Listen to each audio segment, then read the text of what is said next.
past few weeks, the Russian middle class has taken to the streets to protest against the lack of democracy and free elections.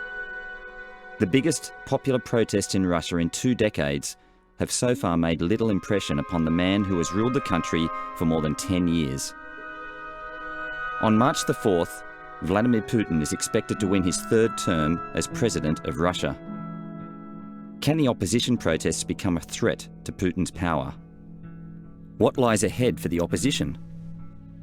And what is really left of the democracy which Russians attained after the collapse of the Soviet Union 20 years ago?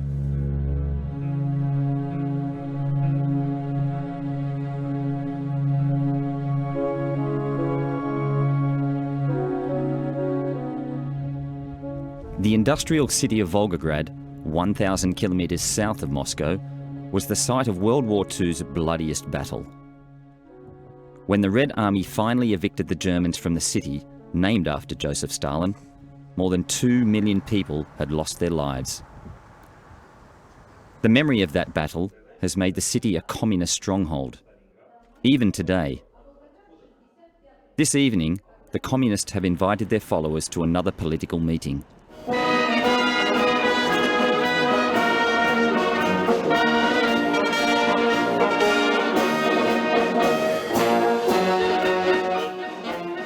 Patriotic marches and red flags still bring back emotions amongst those who grew up when the country was called the Soviet Union, and the city's name was Stalingrad. Как было раньше, мы уважали, понимали, помогали друг другу, а сейчас волк волку. Мы вот так вот стали уединяться. Первый секретарь республиканского комитета КПРФ Калмыкии. One of the leaders of the Russian Communist Party has arrived from Moscow with a call to arms, to a new battle against their arch-opponent, Vladimir Putin.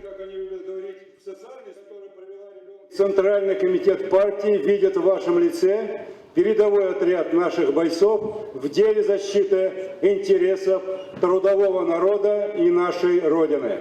Мы хотим иметь снова великую российскую державу, где человек труда является главным, и уважение к нему определено государственной политикой. 92-year-old Vadim Turov still carries his army uniform with pride. He is one of 2 remaining soldiers who survived the Nazi siege of Stalingrad and who fought for the future of socialism in this city 69 years ago.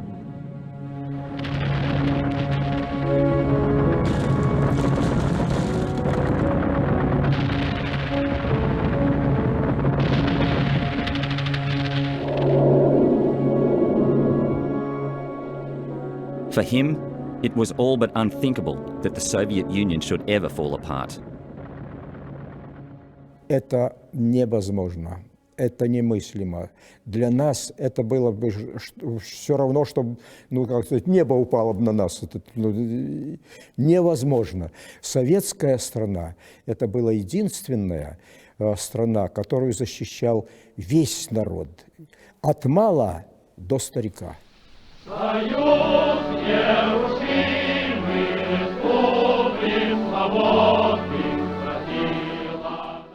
In one generation, Joseph Stalin transformed this impoverished and mainly agrarian country into a nuclear superpower. By using hundreds of thousands of forced workers, he started enormous construction projects, such as this 5-kilometre-long concrete dam which slices across the Volga River. To build it, the workers had to dig out a massive new temporary channel for the river. The price for his unscrupulous industrialisation was more than 20 million human lives.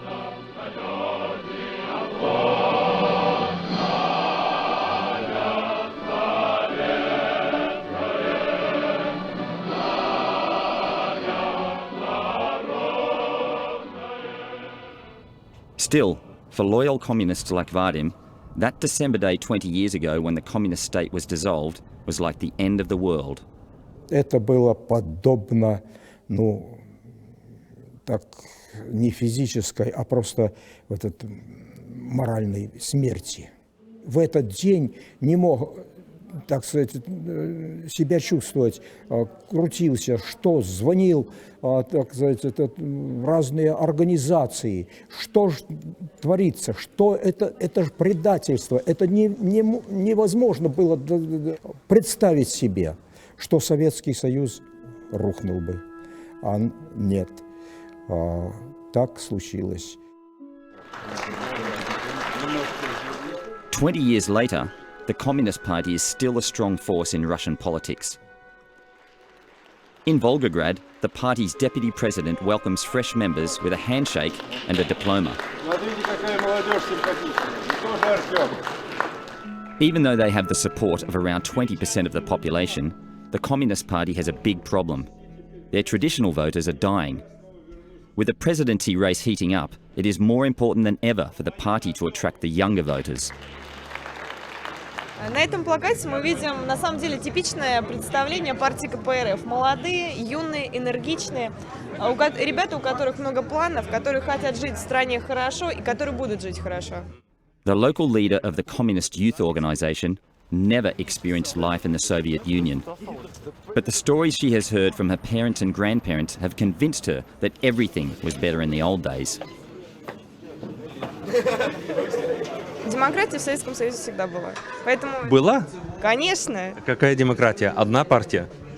Нет, ну что, всегда вообще-то партии были. Демократия, когда народ сам выбирает. Сейчас у нас в стране демократии нет и быть не может.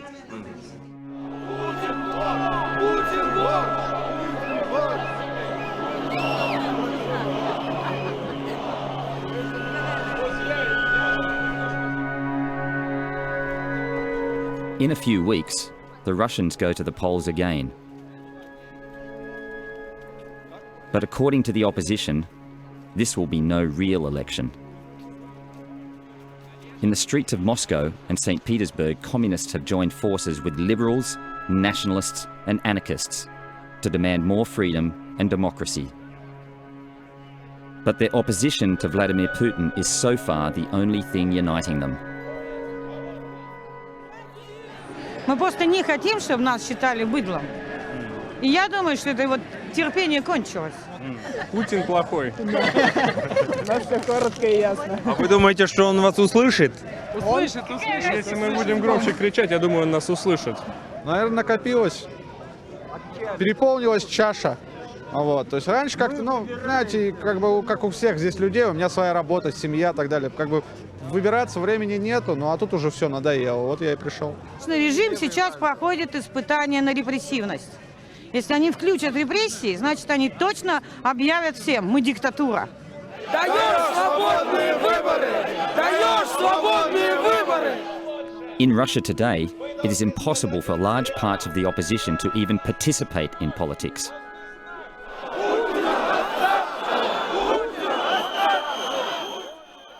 Politicians whose points of view are not sanctioned by the Kremlin do not get airtime on national, state-controlled TV.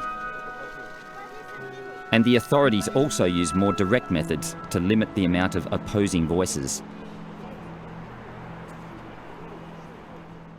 In this parking lot in central Moscow, members of the party The Other Russia have gathered to put their name on a list in order to nominate their candidate for the presidency.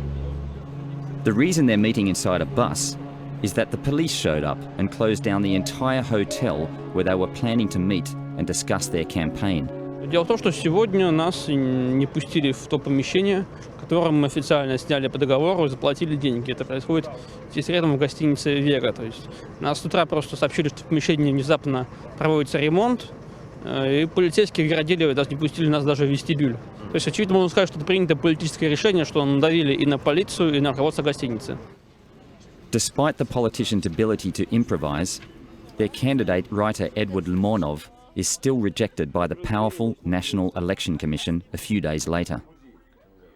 The reason given is as usual: formal registration errors.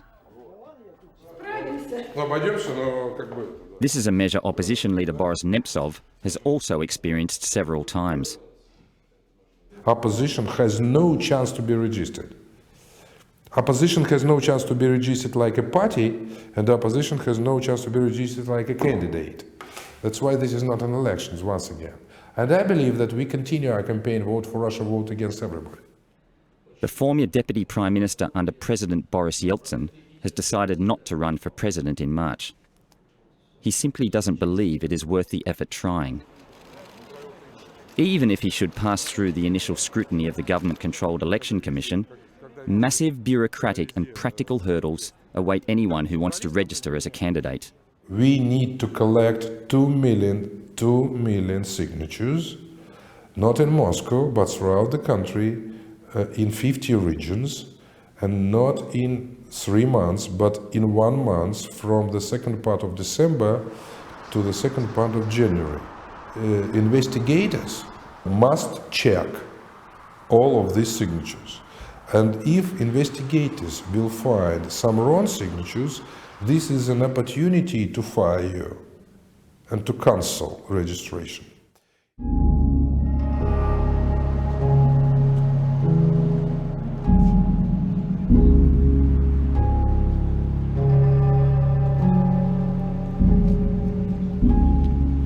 But to ensure a predictable playing field before the elections, the Kremlin has even more powerful tools it can use to silence its most vehement critics.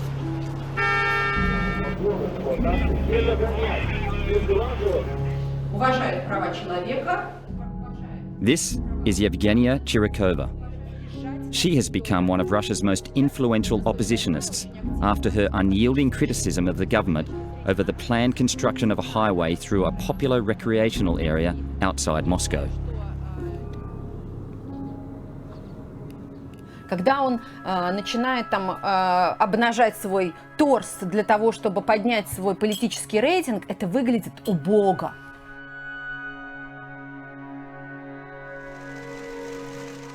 А Путину, кроме того, что он ворует и делится со своими дружками-олигархами, ему предъявить нечего. The reaction to her harsh criticism of Putin was swift. First, her family business was driven to the brink of bankruptcy after the police wrote letters to banks and local entrepreneurs asking them not to do business with an extremist such as her. И за нами была слежка. И дети у меня научились эту слежку обнаруживать. То есть даже я не всегда видела.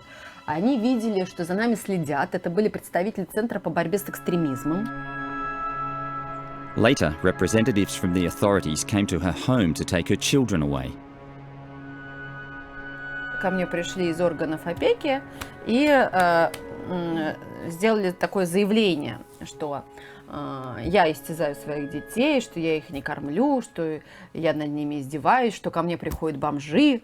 Да, и на этом основании можно завести уголовное дело, отнять детей, посадить меня в тюрьму, то есть это все было возможно.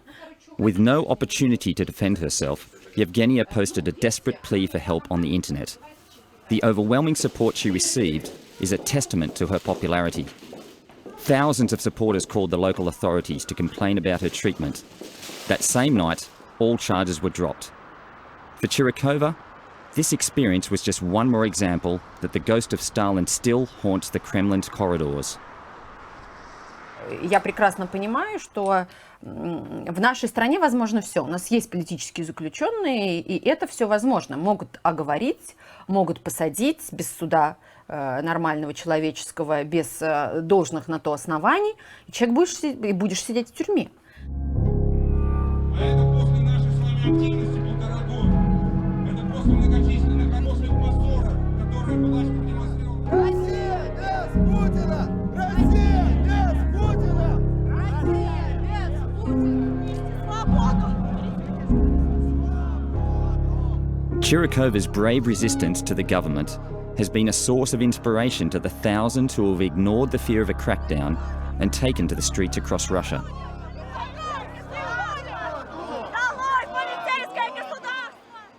But it was people like Timothy who played the biggest role in dragging the Russian middle class off their collective sofa. Using the internet, Timothy and others beat the government censorship and got the opposition's message across. Everybody uses Twitter, so you can use it anywhere on the street because we have 3G internet, so you can easily write blog, and also it's very, very easy to make a photo or video and share it using Twitter with people. Amid several attempts to silence or censor even social media like Twitter, Timothy and his friends have so far managed to remain one step ahead of the authorities. Social networks for now in the whole world is the best way to organize people to do something together and to share your thoughts. It's very, very fast, and information grows very, very fast. It's very important to tell people what you think and what's going on as fast as possible. And social networks are very good for that, because people can just push one button, share, like, and share. Timothy and his crew are now determined to create a Russian spring, or an awakening, as Timothy calls it. People were sleeping and frightened. And elections showed that it was not fair, absolutely not fair, and people decided that they can't stand with it, they can't live with it anymore. They wake up. Выход с метро направо. Правее проходит метро вдоль барьеров. Через рамки выхода нет. Тогда мы продолжаем пока рабочую тему.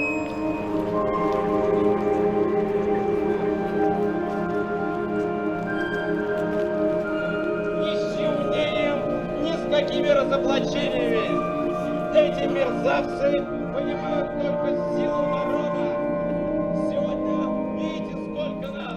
After a 20-year-long political coma, the Russian people have now given the ruling elite a clear message. They won't take it anymore. The question remains, how will Putin respond? Opposition leader Nemtsov thinks a new Russian revolution is destined to become bloody. Russian people had very complicated history, and sometimes terrible. And according to our tradition, we can wait many years, but finally, in one moment, it will be explosion. But I understand that Russia will never have such velvet revolution. We have bloody brown-red revolution. The main dilemma of the Russian opposition remains: who will lead the revolution, and what do they want instead of today's autocratic rule? Will it be a return to the communist workers' paradise? Will it be the nationalist dream of a strong Russia for Russians? Or has the time finally come for an open Russian democracy where every vote counts? Putin is not unique. He is like every dictator in the world. Problem is not about him, but problem is about Russia. If people can't change system going on the polls, people go to the streets.